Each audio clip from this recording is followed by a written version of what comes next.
हम लोग जो सत्संग करते हैं,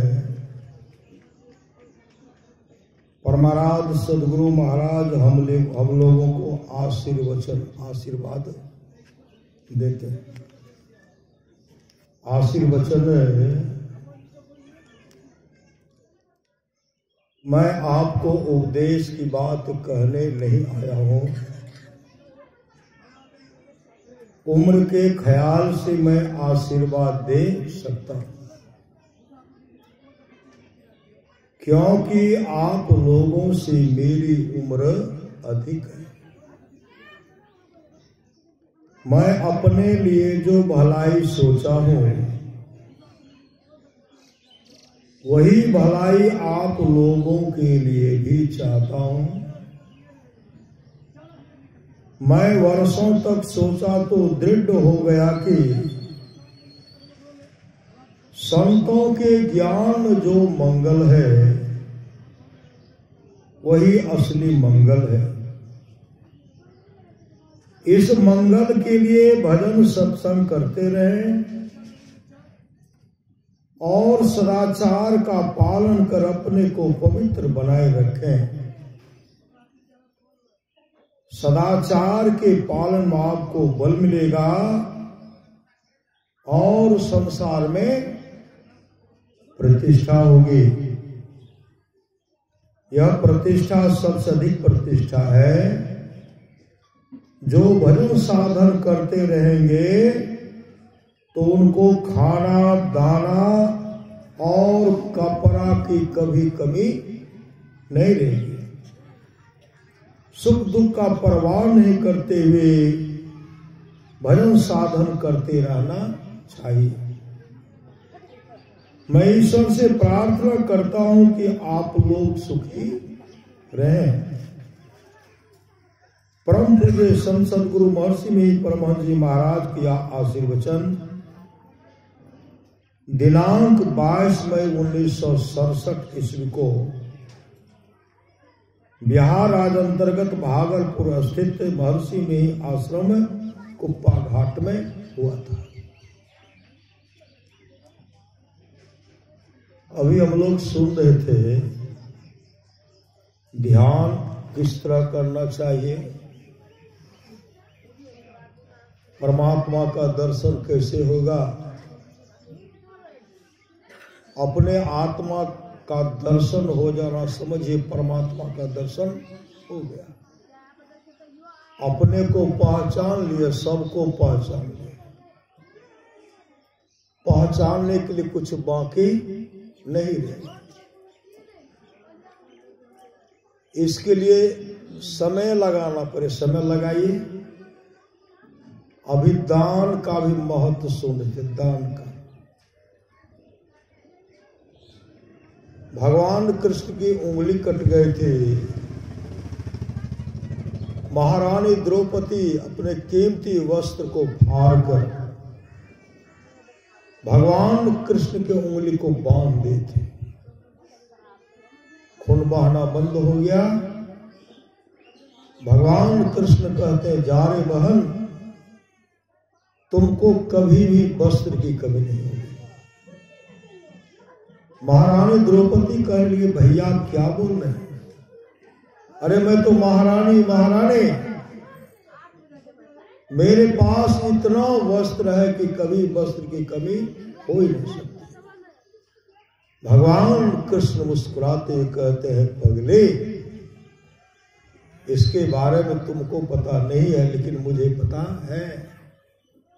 एक तो वो दान किए और दुर्वासा ऋषि स्नान कर रहे थे। स्नान करते करते उनकी नदी में लंगोटी बह गई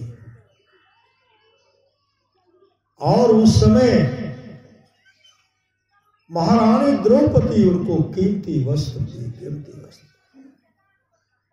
उसको पहन करके जब बाहर आए, दुर्वासा जी ने कहा, जा रे बेटी, तुमको कभी वस्त्र की कमी नहीं होगी। वो दिन आया। दुशासन जब सिर खींचने लगे, पति को देखते हैं, पति को देखते हैं, संसार के सगे संबंधी को देखते हैं। लेकिन कोई आगे नहीं आए, अपने सिर को नीचे कर लिया। द्रौपदी कभी अपना बल लगाती है, दुशासन तो बहुत ताकतवर थे, कभी संसार का भरोसा करती, कभी अपना बल लगाती है, कभी हाथ से पकड़ती है, कभी दांव से पकड़ती है, कभी गोविंद जब याद आते हैं तो भगवान को उनके बैठ जाते हैं। मां रुक्मिणी कहनी, प्रभु क्या किसी भक्त पर विपत्ति आ पड़ा है? कहा ऐसा है। कहा कौन? द्रौपदी है क्या? कहा तब आप विलंब क्यों, जाइए जल्दी से।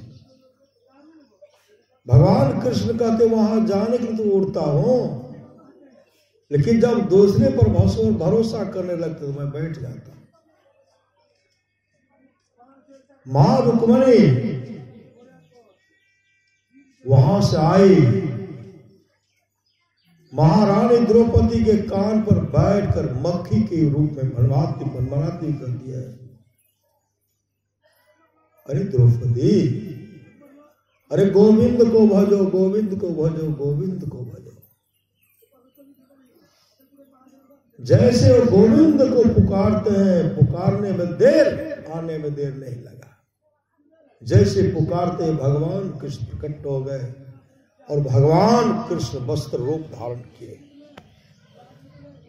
दुशासन खींचते खींचते थक गए, धाराशायी हो गए और में शक्ति नहीं कि और चीर को खींचो, वस्त्र को खींचो। अपार वस्त्र का ढेर लग गया। कहते हैं जहां न जाए रवि वहां जाए कवि, लेकिन कवि का कलम भी वहां रुक गया। नारी बिच सारी है कि सारी ही नारी, ये दान का फल है। अभी सुन रहे थे राजा श्वेत के बारे में। राजा श्वेत सब शुभ काम के, लेकिन दान नहीं किए थे, दान नहीं किए थे, अन्नदान नहीं किए थे, जिसके चलते ब्रह्मलोक की प्राप्ति तो हो गई, लेकिन वहां भोग प्यास सता नहीं है। भोग ब्रह्मा जी से कहते हैं भगवान मुझे जोरों की मिली है। ब्रह्मा जी ने कहा आपने दान नहीं किया, अन्नदान नहीं किया है। जब आप अन्नदान करते, मृत्यु लोक में अन्नदान करते, तो आपकी अन्न की कमी नहीं होती, आपको भूख प्यास नहीं सताते। इसके लिए आप चिंता मत कीजिए। आपका तरो ताजा डबाडब करना लाभ नदी में रखा, किनारे में रखा हुआ, नदी में डबाडब कर उसको खाइए। श्री सद्गुरु उसको खाइए। इतने जोरों से भूख प्यास सता रहे थे, विमान पर चढ़ करके आए, विमान पर चढ़ करके आए,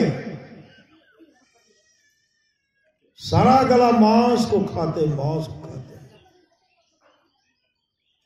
सोचते हैं कि यह सट जाए फिर खाना नहीं पड़े, लेकिन वो सटने वाले हैं, बराबर खा रहे हैं। और ब्रह्मा जिसे कहते भगवान, वह तो सटता ही नहीं है। श्री सद्गुरु वह सटता ही नहीं, समाप्त ही नहीं होता है। महाराज कब तक खाना पड़ेगा? का 100 वर्षों तक श्रीमद् भागवत महापुराण को उलट करके पड़ेगा। 100 वर्षों तक खाना पड़ेगा। मेरा उद्धार कैसे होगा? मेरा कल्याण कैसे होगा? ब्रह्मा जी कहते हैं जिस दिन अगस्त ऋषि का दर्शन हो गया, संत अगस्त ऋषि का जिस दिन दर्शन होगा, उस दिन आपका परम कल्याण हो जाएगा। वो दिन आए जब पूरा 100 वर्ष हो गया, तो अगस्त ऋषि का दर्शन हुआ। अगस्त ऋषि ने कहा जाओ आज से तुमको भूख प्यास नहीं सताएगी। इसलिए जीवन में दान की अभी जो व्यवस्था क्या हो रहा है, ये व्यवस्था है जो पर लोग यहाँ सुख चाहो, सुनिवम वचन हृदय दृढ़ गाहो, सुलभ सुखद मार्ग या भाई, भगति मोर पुराण श्रुति गाई, भगति सुतंत्र सकल सुख खाने, अबिनु सत्संग न पावे प्राणी। अभी जो ये ज्ञान दान हो रहा है, सत्संग दान कर रहे हैं, ज्ञान दान हो रहा है, जल दान हो रहा है, अन्न दान हो रहा है, ये अपना व्यवस्था कर रहे हैं। श्री सदगुरु परलोक में एक एक दाने के लिए तरसना नहीं पड़े, तड़पना नहीं पड़े, उसके लिए अन्न दान का व्यवस्था किया। ये जो करेंगे वहां मिलेगा श्री सदगुरु, और वर्धित होकर मिलेगा, वर्धित होकर के। मकई का एक बीज देते हैं ना, एक दाना भुट्टा कैसे होता है, एक या दो, और दाना कम से कम 400-500 दाना होता है ना, 6 महीने में 500-600। अगरबत्ती का हटाए थे जल्दी से,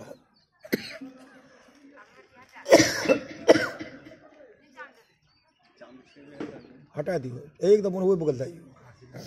श्री सदगुरु एकदम उन्हें कहीं नाम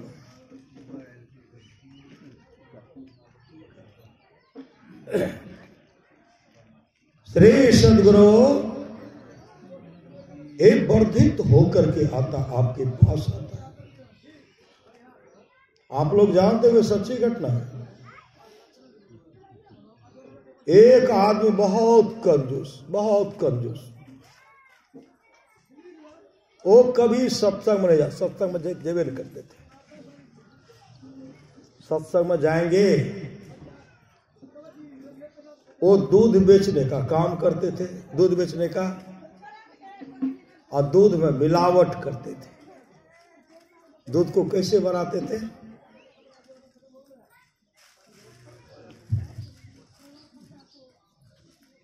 20 किलो दूध और 5 किलो ऊपर से। श्री सदगुरु 5-10 किलो तो एक जगह देखे, कटिहार में देखे जा रहे थे, बारिश हुई, बाल्टी में दे रहे, ड्राम में दे रहे हैं और निकाल रहे हैं, दे रहे हैं, लोग लिए। ये मिलावट क्या है, इसके लिए काफी दुर्गति, काफी फजीहत होगी। अरे उसी का कीमत बढ़ा करके लीजिए ना, पानी का है मिलाते हैं। श्री सदगुरु इसलिए इस तरह का जो मिलावट का काम करते हैं, मिलावट, बड़ा दुख होगा। श्री सदगुरु वो दुख से बचना चाहते तो सत्संग कीजिए, तब न ज्ञान होगा कि हमें ये सब कर्म नहीं करना चाहिए। तो सत्संग से रहेंगे दूर, हम सत्संग में नहीं जाओ। बाबा कहते दूध में पैन नहीं मिलावा, हम तो मिले हुए करके। आप लोग सब जानते होंगे, एक आदमी ईमानदारी पूर्वक दूध बेचते थे। पत्नी कहने लगी, देखिए जो बढ़ेगा मेरा होगा, जो बढ़ेगा मेरा होगा। तो पति तो नाम के देते थे, बढ़ता है कहां से? 25 किलो देते हैं, ये 30 किलो कहां से आ जाता है? तो पति के मनवा कहे, अरे कोई देते हैं तो ला करके उसमें मिला देते हैं। तो जो पैसा जो 5 का जो है ना, 5 किलो का दाम उसको देते गए। पैसा हाथ में आता गया, काफी खुश हो गए। खुश जब हुई तो जब पैसा बहुत जमा हुआ ना, क्या कि ना को बुला के बना, नहीं बुला के कहते हैं, गए गंगा स्नान करने के लिए। कुंभ स्नान नहीं जाते श्री सदगुरु, तो बहुत आदमी महादेवपुर घाट ऐसे गंगा में गए स्नान करने के लिए। स्नान कर रहे थे, नाक को पूरा चमका रहे थे श्री सदगुरु। सुंदर सोना था, चमक रहा था। अब पति किनारे में बैठकर स्नान करके पति किनारे में बैठ करके उनके वस्त्र को जोग रहे थे। वो गोता लगाती है, गोता लगाने के बाद ऐसा आया, उसके नाके को पकड़ करके चमक जो रहा था, सोचे कोई खाने का चीज है, यहीं से पोंछ लिए। अब पोंछ लिए तो दर्द हुआ, तो देखते हैं नाके नहीं है, नाक। हम नाके ने नाक को बांध करके दौड़ करके आए, कपड़ा क्या हुआ? कहा जल्दी से चलिए। कहाँ चलिए? जल्दी से चलिए। कपड़ा बांध लिए। हुआ क्या? खून की धारा बह रही है। ये देखिए, पति कहते पानी के पैसा पानी में और नाक कटल बेईमानी में, इसलिए कभी नहीं, सावधान नहीं। श्री सदगुरु, नाक कटल बेईमानी में। तो वही जो है वो क्या करते थे, कभी सत्संग में नहीं जाते थे।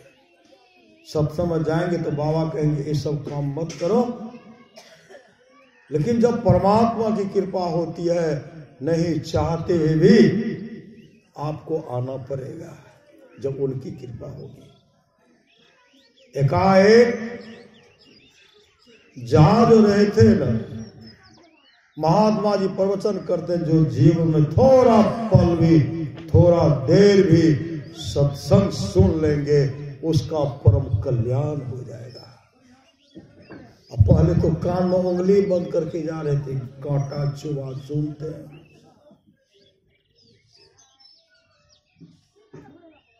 कांटा चुभता है, जैसे बैठते हैं तो दूध में पानी नहीं मिलाना चाहिए, ये नहीं करना चाहिए, शुभ काम करना चाहिए। एक नंबर का कंजूस थे वो, कहते इतने मिलावट के कभी दान पुण्य नहीं किए। था कंजूस ना, क्या दान किए? 2 पैसे का फूल का माला, महात्मा जी के चरण पर 2 पैसे का फूल का माला रखे, 2 पैसे का फूल का माला दान किए और समय दान दिए। समय कितना दिए? 2 घड़ी।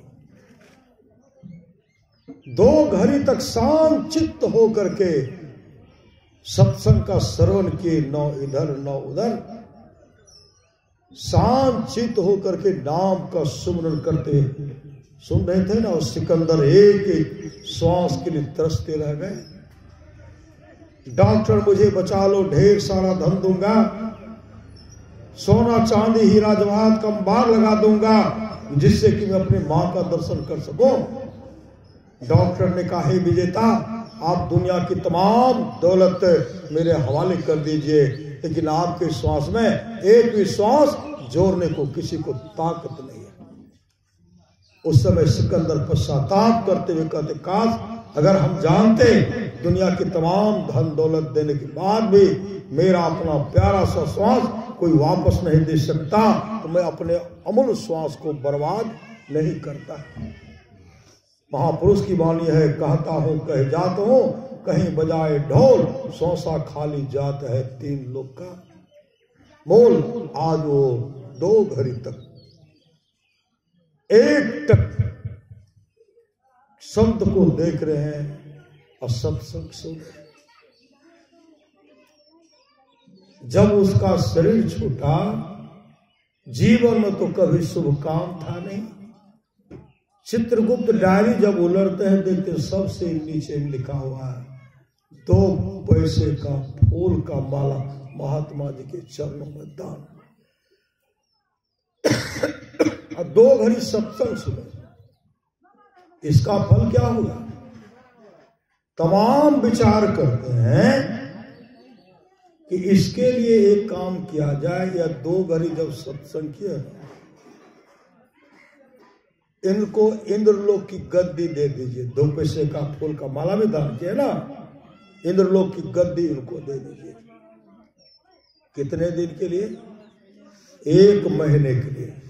उसके बाद तो नरक में जाना ही पड़ेगा। तो उनसे पूछते एक काम करो, तो जो 2 पैसे का फूल का माला दान किया है, 2 घड़ी सत्संग क्या है, सत्संग का फल क्या होता है हम लोगों को तो पता नहीं है, लेकिन 2 पैसे का फूल का माला जो तुम दान किए हो, इसके लिए तुमको 1 महीने तक इंद्रलोक की गद्दी मिलेगी, इंद्रलोक का राजा बनोगे, उसके बाद नरक में जाओगे। पहले नरक में जाना चाहते हो, इंद्रलोक का राजा बनना चाहते हो, वो कहते एक काम कीजिए, नरक में तो जाना ही पड़ेगा, पहले हमको राजा बना दीजिए, इंद्रलोक का राजा बन गया। और माथा ठनक गया, दान के तो कहां से कहां आ गए। 7 दिन ही हुआ था, 7 दिन, एकाएक राजा हो गया। तो जिनको जो आज्ञा देंगे वही करेंगे। वरुण देवता को आवाहन करते, वरुण देवता गए। वरुण देवता ऐसे हाथ जोड़ करके खड़े, महाराज का क्या आदेश है।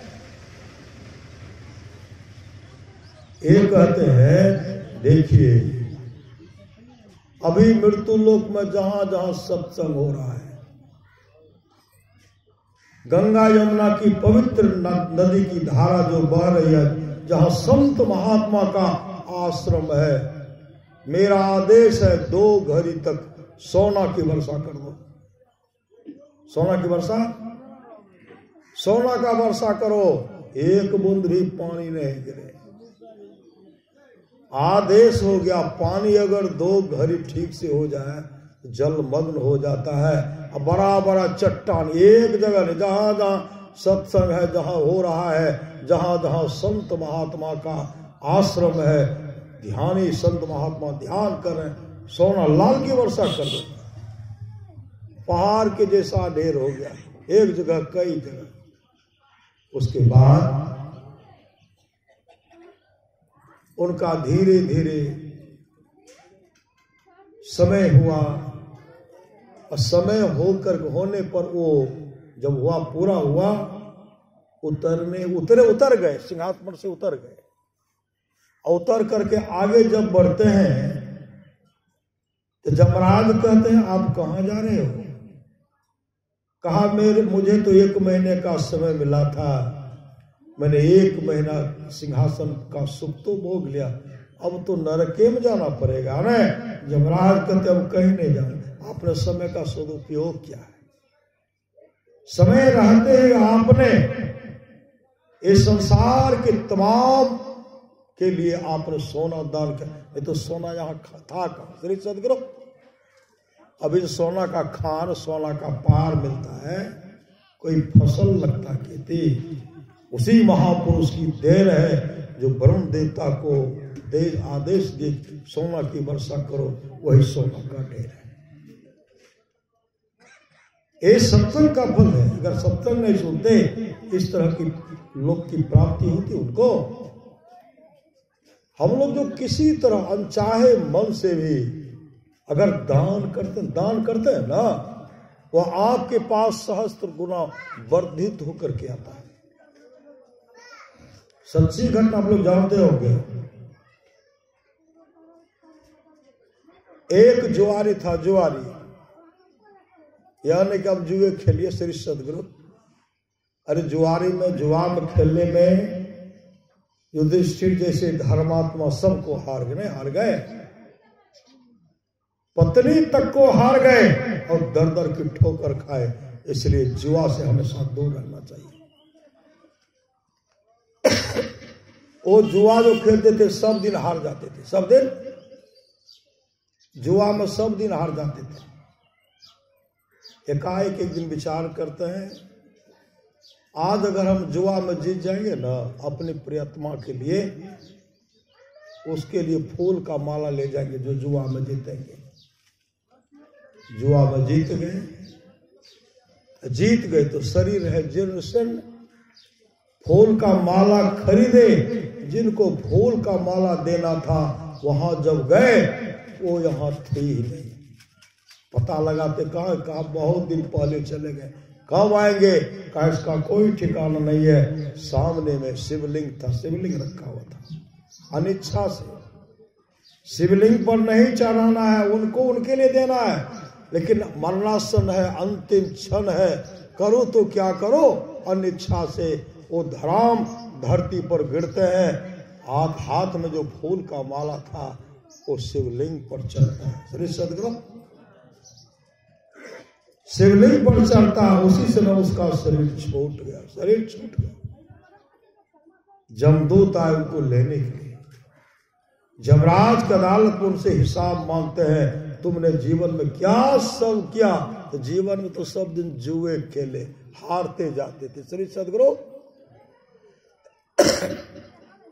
होते होते अंतिम में चित्रगुप्त के डायरी पर देखते हैं, अनिच्छा से, इच्छा नहीं है लेकिन फूल का माला शिवलिंग पर चढ़ा दिए। इसका फल क्या होगा? इसका फल तो यही न होगा, इनको इंद्रलोक की गद्दियां दे दीजिए। गद्दियां मिलती है। श्री सदगुरु इंद्रलोक की गद्दी मिली, कब तक के लिए? कहा कुछ दिन के लिए। कुछ दिन के लिए इंद्रलोक की गद्दी मिली। अब वो विचार करते हैं, जीवन में कभी दान नहीं किया, अनिच्छा से फूल का माला जो शिवलिंग पर चढ़ गया, इंद्रलोक की गद्दी मिल गई। उसी से वो विचार करते हैं, इंद्रलोक की गद्दी को दान कर देना। फूल का माला दान किए तो इंद्रलोक राजा बन गए, इसी को दान कर देना। वो क्या किए? ऋषि मुनि को आवाहन करते हैं। ऋषि मुनि आए, कहते हम स्वर्गलोक की गद्दी को दान करना चाहते हैं। और 7 दिन समय बचा हुआ था। इंद्रलोक की गद्दी को दान करना संकल्प कराते हैं। और संकल्प करने के बाद इंद्रलोक की गद्दी को दान कर दिए। और दान करके जैसे नीचे उतर रहे थे, जमराज कहते हैं मेरा सिंहासन वापस करो। इंद्र कहते मेरा सिंहासन वापस करो। इंद्र क्या कहते हैं? मेरा गद्दी वापस करो। इंद्र पकड़ करके जमराज के पास ले गए और जमराज से कहते हैं, इसको तो हम दिए थे कुछ दिन के लिए इंद्रलोक की गद्दी, यह दूसरे को दान कर दिया। जमराज कहते हैं, हे इंद्र, अभी तो इसको 7 दिन समय बचा हुआ, 7 दिन और राजा बनेगा। समय रहते इसने इन्होंने इंद्रलोक की गद्दी को दान किया। अब 7 दिन नहीं, 100 वर्षों तक इंद्रलोक की गद्दी को शोभित, 100 वर्षों तक, 100 वर्षों तक इंद्रलोक की गद्दी को ये सुशोभित करेंगे। और उनके जीवन में इतना दान पुण्य होने लगा, शुभ काम करने लगे। उसके बाद वहां के सुख को भोगने के बाद, विशाल स्वर्ग के सुख को भोगने के बाद, संत कबीर साहब की वाणी है, भक्ति बीज बिन से नहीं, और जो जुग जाए अनंत, ऊंच नीच घर जन्म ले तो संत को। संत वहां के सुख भोगने के बाद फिर वो राजे के घर में जन्म लिए। श्री सदगुरु वो कौन बन गए? वही बन गए दानवीर बलि बने। बलि भक्त प्रहलाद के कुल में जन्म लिए, दानवीर बलि बने। बलि तो हमेशा दान नहीं करते थे। गुरु बरदास से ना किया, कैसे बाचे काल, शुक्र कहा बलि ना कियो, बांध ही गयो। पताल भगवान विष्णु वहां आते हैं, भिक्षाम देही, भिक्षाम देही। और गुरु शुक्राचार्य उनको संकल्प करा रहे थे। कहते कोई ब्राह्मण आए दान लेने के लिए, शुक्राचार्य जी महाराज को धोखा है, मत करो दान। आंख बंद करते तो छली है भगवान विष्णु। राजा बलि कहते, गुरुदेव मेरे राज दरबार से आज तक कोई वापस नहीं गया है, चाहे जो भी हो हम तो दान करेंगे। का मत करो, धोखा का करूंगा। संकल्प कर लिए, संकल्प करवाए।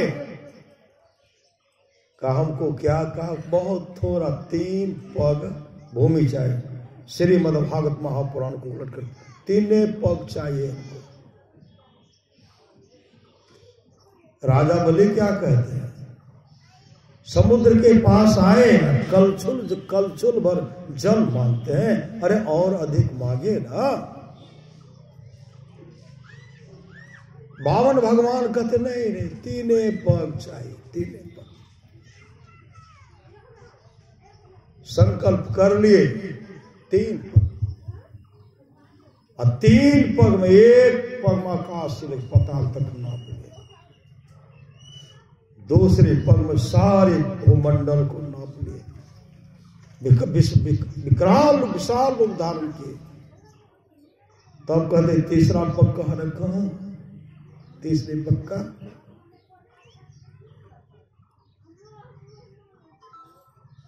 कहा हमारा शरीर तो दान नहीं किया, मेरे शरीर पर किया, लेकिन इतना विशाल रूप में, छोटा रूप में, जिस छोटा रूप में तो उस रूप में आइए तब लीजिए।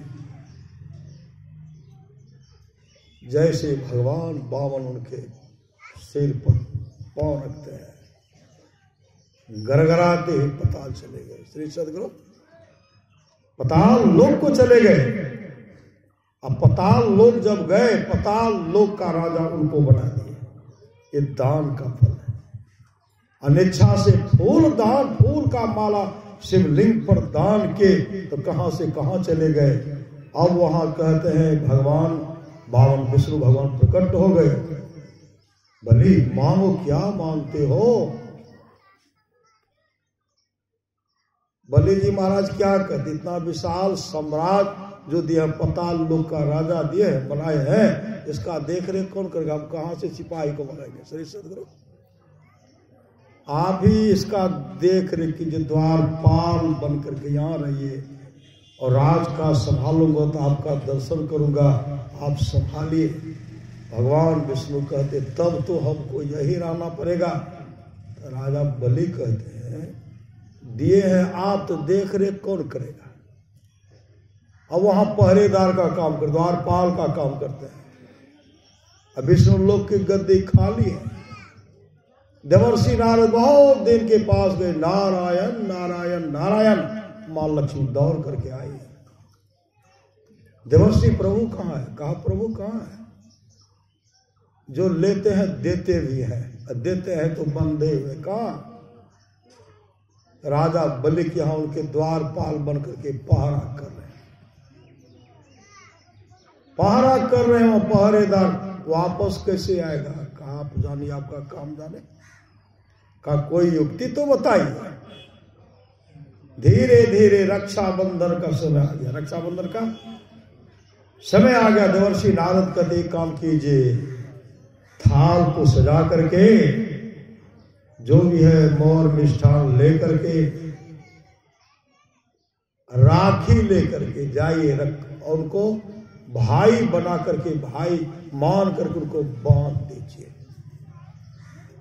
और जब कुछ मांगने के लिए के कुछ दान में दे ना, दान नहीं लीजिएगा।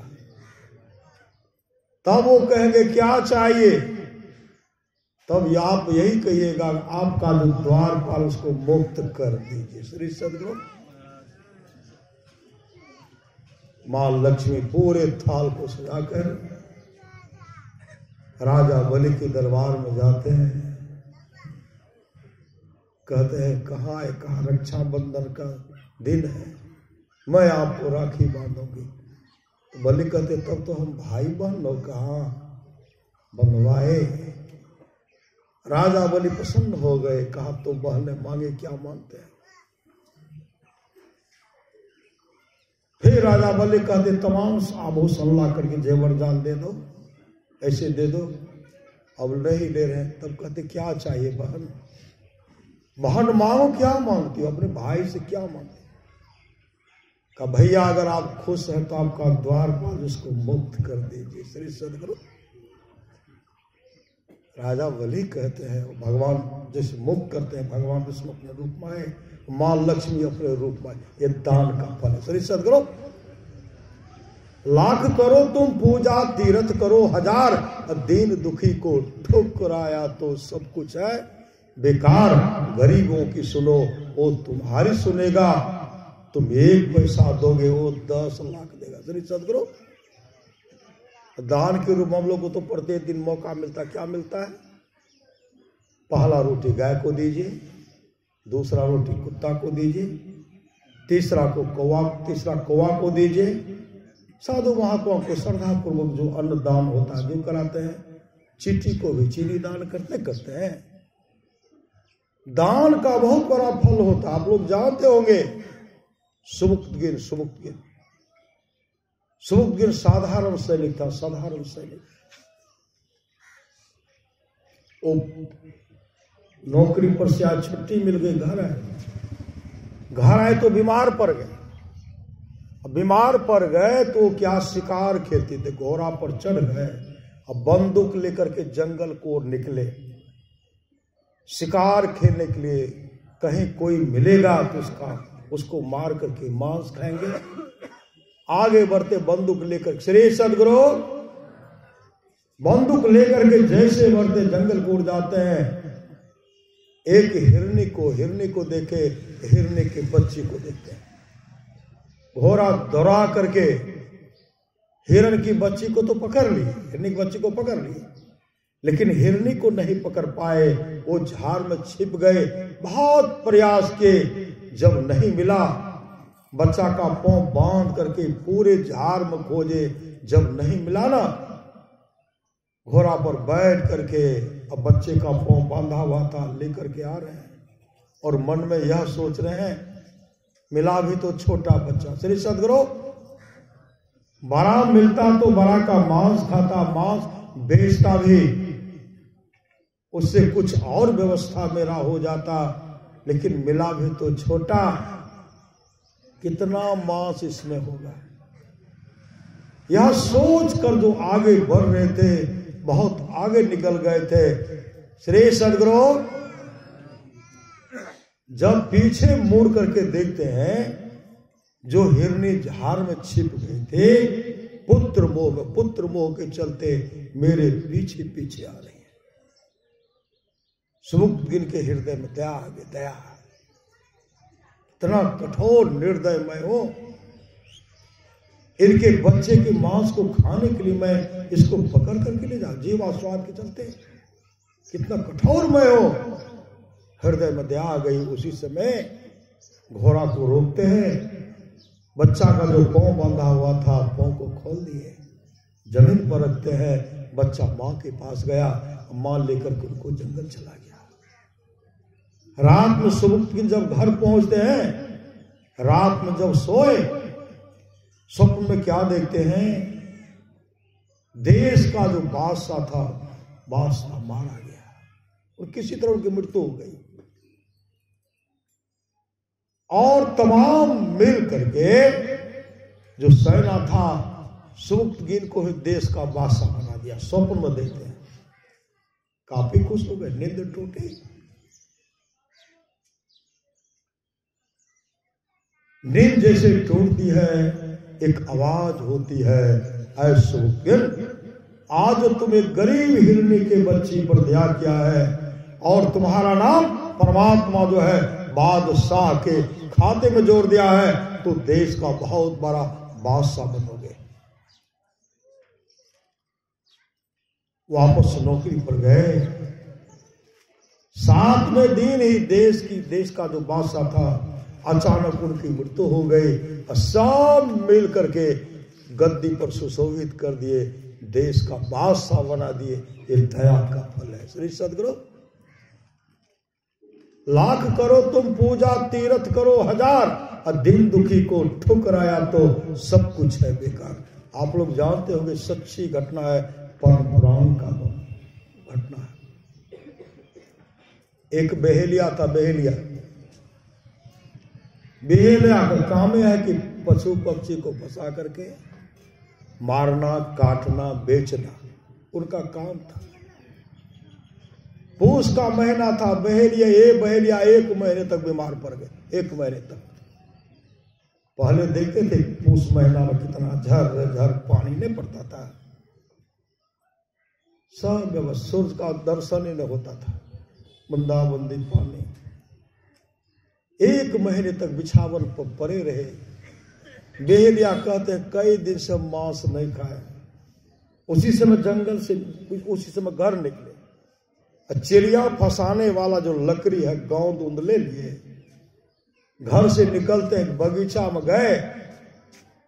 एक महीने तक सूर्य का दर्शन नहीं हुआ था। बहेलिए जब बगीचा गए, पश्चिम दिशा की ओर देखते हैं, सूर्य का अंतिम दर्शन होता है। अंतिम का सूर्य अस्ताचल की ओर जा रहा था। तब देखते एक टिटहरी फुदकती हुई, दौड़ती हुई, चीखती चिल्लाती हुई टिटहरी उसके चादर में छिप गया। ये चादर को वृक्ष के नीचे रख देते।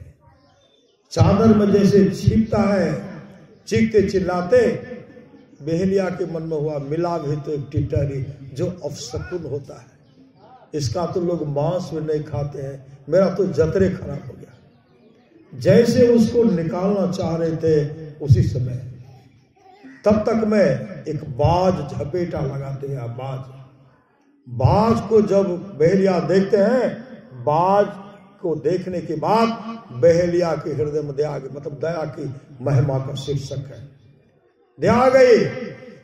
और वो क्या कहते हैं, इसी के डर से टिटहरी मेरे चादर में छिप गई है। बाज को उड़ाए, बाज तो उड़ गया। उसके बाद टिटहरी निकली, टिटहरी चली गई। कुछ दिन के बाद बेहलिया की मृत्यु हो गई। बेहलिया की मृत्यु, लाश मृत्यु लोक में रखा हुआ। लाश कहाँ? चिता पर रखा हुआ। चिता पर रखा हुआ, पूरे लकड़ी लाद करके अग्निदान करने वाला, अग्निदान करने वाला। बहुत देर के बाद मृत्यु लोक से जमलोक की दूरी जो है 86,000 योजन की दूरी पर है। उसके आत्मा को जब खींच करके जमदूत ले गए जमराज के पास, तो जमराज कहते बताओ तुमने कौन सा शुभ काम, क्या सब किया? जीवन में कभी शुभ काम करते तब तो। जीवन में पशु पक्षी को फंसा करके खाना, उसका हत्या करना और दूसरे के मांस को खा करके अपने शरीर के मांस को बढ़ाने का हमेशा काम करते थे। बताओ क्या सब किया? जीवन में कोई शुभ काम नहीं। चित्रगुप्त का डायरी उलटते हैं, कोई शुभ काम नहीं। जमराज का अदालत में जमराज कहते हैं, और इतने भी पशु पक्षी को फंसा करके खाए थे, वो जमराज के राज दरबार उपस्थित होते हैं और जमराज से कहते महाराज मैंने इसका क्या नहीं किया था, मैं तो अपने बच्चे के लिए दाना चूग रहा था, ये मुझे फंसा करके, जाल फंसा करके, जिंदा लौच करके जिंदा ही जला दिया और मेरे शरीर के मांस को खा गया। मेरे बच्चे एक एक दाने के लिए तरसते रह गए, तड़पते रह गए। कोई उधर से आते महाराज मैंने क्या बिगाड़ा था, मैं बच्चे के लिए दाना चूग रहा था, इन्होंने मुझे फंसाया। कोई बिटको आते महाराज मैंने इसका क्या बिगाड़ा था, यह पकड़ करके मेरे शरीर के खाले को खींच लिया। जाहिर जीव मारी मारी कैले तहोरे अहरिया, वह रे जीव बदला ले छो भव जल नदी रे किनारवा।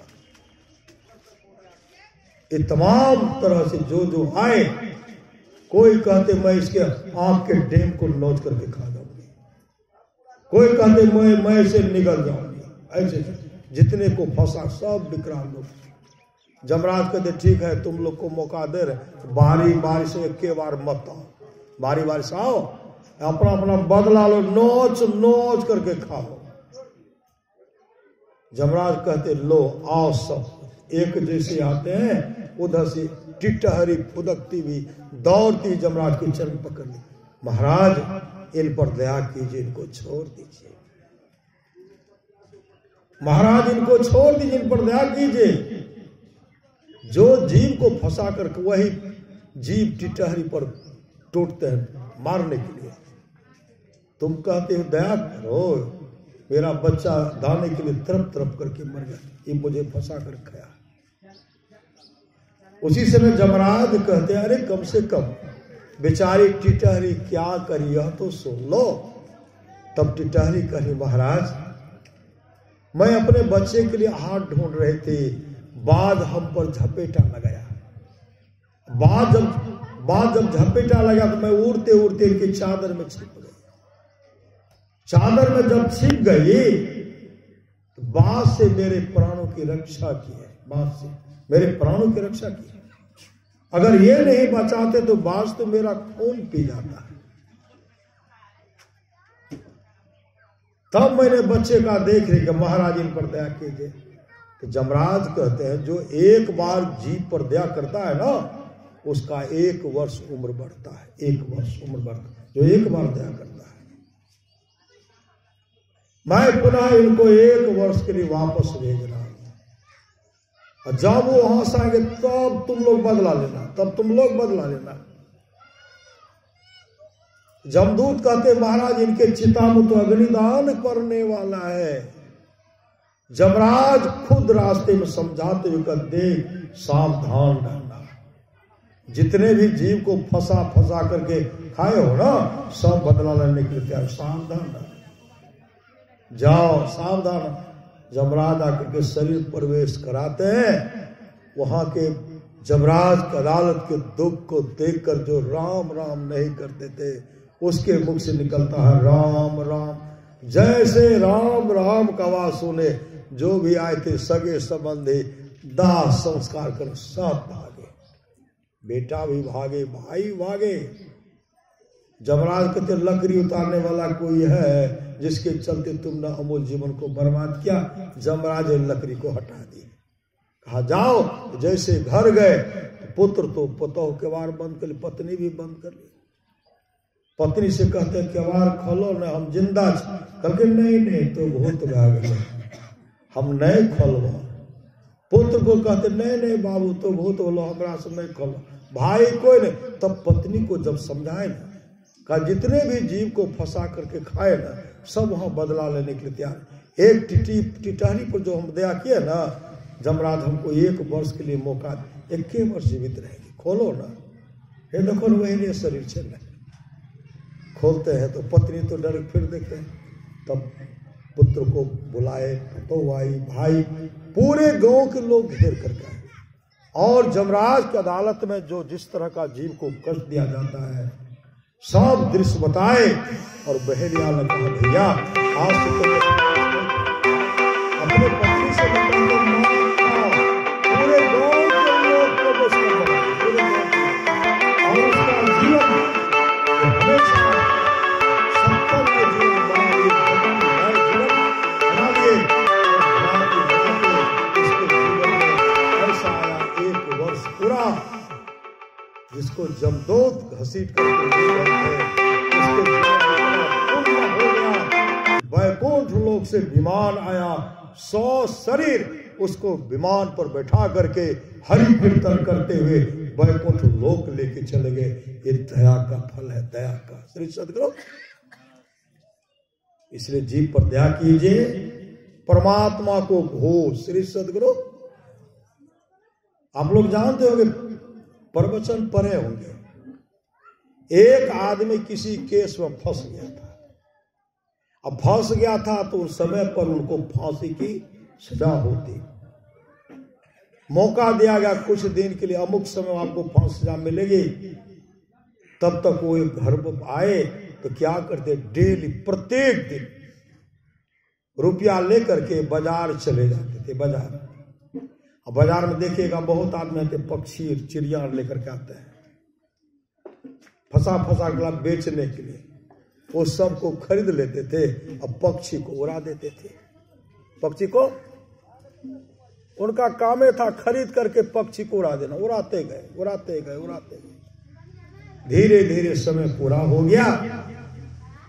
और जो जमराज जब जो कोर्ट पहुंचते हैं, हाकिम के पास पहुंचते हैं, तो हाकिम उनको ऊपर से नीचे देखते, ऊपर से नीचे, मतलब दया का भाव जो उनके हृदय में हो गया था ना, जज क्या करते हैं, न 20 वर्षा सजा न फांसी की सजा, उसको लिखते हैं रिहा। श्री सदगुरु रिहा, परमात्मा को घोष जीव पर दया करके। तो हम लोग जीव पर दया करें, आपस में मेल से रहें, सत्संग ध्यान नित्य संलग्नता के साथ करते हुए अपने जीवन को मंगलमय बना लीजिए। इहलोक परलोक दोनों मंगलमय होगा। अमर मुनि का उपदेश है, 100 काम को छोड़ करके स्नान करना चाहिए, 1000 काम को छोड़ करके भोजन करना चाहिए, 1,00,000 काम को छोड़ करके सत्संग करना चाहिए। जो सत्संग कर रहे हैं, श्री सदगुरु दान भी हो रहा है या आपके लिए वर्धित हो करके वहां जो जो दान कर रहे हैं अन्नदान, वह आपको मिलेगा। जब जाएंगे तब ही विश्वास होगा। श्री सदगुरु तब, अभी तो विश्वास नहीं होगा, उस समय विश्वास होगा। आप लोग जानते होंगे दाता दाता कर सोने दान करते सोने दान करते थे। जब उसका शरीर छूटा, धर्मराज के पास पहुंच गए, धर्मलोक की प्राप्ति हुई, लेकिन वहां भूख प्यास सताने लगी। भूख, धर्मराज क्या करते, पूरा सोना के थाल में और सोना परोस करके देते हैं। कौन सोचे बढ़िया चीज होगा स्वर्ग लोग में, नहीं है। जैसे उठाते तो ठोस सोना है, और दांत में देते तो दबता ही नहीं। कहा महाराज क्या, कहा सोना है। कहा महाराज ही खाया जाएगा। धर्मराज कहते जीवन में आप सोने दान किया है, अन्नदान करते तब तो अन्न मिलता। आपने सोना दान किया, इसलिए आपको सोना मिल रहा है। अब दोनों की भूख सता रही है और सोना परोस करके देते हैं। महाराज कैसे खाएंगे? धर्मराज के पास गिर गिराए, महाराज मुझे 15 दिन का मौका दीजिए। 15 दिन का मौका, 15 दिन का मौका मिला। 15 दिन मृत्यु लोक में आकर के भंडारे शुरू कर दिए। श्री सदगुरु भंडारा शुरू कर, अन्नदान शुरू कर दिए। कंजूस मत बनिए। श्री सदगुरु अन्नदान कीजिए, मिलेगा। अन्नदान शुरू के, सुंदर सुंदर भोजन खिला रहे हैं, सुंदर सुंदर स्वादिष्ट भोजन, 56 प्रकार का भोजन जो खिलाए। 15 दिन तक उनका जीवन जो है अन्नदान करते रह गए। और 15 दिन के बाद जब वहां गए, वहां जाने के बाद भूख की क्षुधे समाप्त हो गई। श्री सदगुरु फिर भी सुंदर थाल में सुंदर सुंदर भोजन। अब किसको खाएंगे? सब बुलाएदार है, जो जो यहाँ भोजन करे वहां मिलता है। ये दान का फल, इसे दान कीजिए। और समय दान कीजिए, क्योंकि 100 रूपी पूंजी कब है नहीं है, इसका कोई ठिकाना नहीं है। श्वास से सुमरण कीजिए और शरीर से सत्संग में बैठिए, ध्यान भजन कीजिए, नाम का सुमरण करते रहिए। संत कबीर ने कहा, नाम सुमरण नर बाबरे, तेरी सदान दहिया रे। यह माया को कौन की कि करे संग लागी रे। गुदरी सी उठ जाएगी, चित चेत अभागी रे। सोने की लंका बने, भय धोर की धानी रे। सोई रावण की साहली, छिद माही मिलानी रे। 16 जोजन मध्य में चले छत्र की छाई रे। सोई दुर्योधन मिल गए, माटी के माही रे। भव सागर में आए के, कछु क्यों न निकारे। यह जीरा मोल है, कौड़ी में फेंकारे। कहे कबीर पुकार के, यहाँ कोई ना। अपना ये शरीर भी आपका और मेरा शरीर भी नहीं है, इसलिए शरीर समय रहते हुए शरीर से काम ले लीजिए। शरीर में बैठ करके अपने दृष्टि की धाराओं को जोड़ सकते हैं, सत्संग कर सकते हैं और अपने आत्मा का साक्षात्कार कर सकते हैं। जब कर लिए तब तो ठीक है, नहीं तो नरक में तो दुख भोगना ही पड़ेगा। श्री सदगुरु तो 100 काम को छोड़ करके स्नान करना चाहिए, 1000 काम को छोड़ करके भोजन करना चाहिए, 1,00,000 काम को छोड़ करके सत्संग करना चाहिए, करोड़ों काम को छोड़ करके अपने जीवन की बागडोर को संत सदगुरु के हवाले करना चाहिए। भगवान श्री कृष्ण की वाणी है, पुष्पाप उद्धव जी, कोई कितना भी अश्वमेध यज्ञ कर ले, कृष्णचंद्रायण आदि आदि व्रत कर ले, इसके द्वारा में सुलभता से प्राप्त नहीं होता। बस एक सत्संग ऐसा जरिया है जिसके द्वारा सुलभता से प्राप्त हो जाता, उस भक्त के वश में हो जाता और उस भक्त का परम कल्याण हो जाता। पुनः सदगुरु महाराज कहते हैं सत्संग करने के लिए बादशाही ठाट बाट की जरूरत नहीं है। वृक्ष के नीचे घास बिछा करके भी सत्संग करने के लिए सदा तैयार रहिए।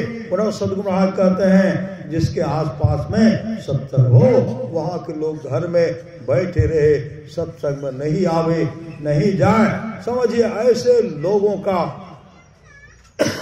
भाव संस्कार बहुत गिरा हुआ है। पुनः सदगुरु महाराज कहते हैं जो लोग बहुत दिनों से सत्संग करते आ रहे हैं, अभी कर रहे हैं, आगे भी करेंगे, वे सभी महासुख के भागी होंगे। पुनः सदगुरु महाराज कहते हैं थोड़ा सा भी सत्संग करो, बड़ा लाभ होता है। जितना लाभ की बहुत धन के मिलने, बहुत विद्या के पढ़ने से होता, उतना लाभ सत्संग से होता है। नित्य नियमित ढंग से सत्संग करो, सत्संग से खाली कोई मत रहो। अभी अमृत की वर्षा हुई, अध्यात्म ग्रंथ का सार सार ज्ञान कह दिया। जिसको याद रहा उसको अमृत मिला, जिसको याद नहीं रहा उसने अमृत को खो दिया। बोलिए प्रेम से श्री सद्गुरु महाराज की जय। यह सत्संग का आयोजन है, जिस श्रद्धा से जिस प्रेम से कर रहे हैं, इनके मनोकामना को गुरु महाराज ही पूरा करेंगे। और तमाम आप तमाम जो हैं सबका जीवन मंगलमय हो, यही सद्गुरु महाराज से प्रार्थना है। बोलिए प्रेम से श्री सद्गुरु महाराज की जय।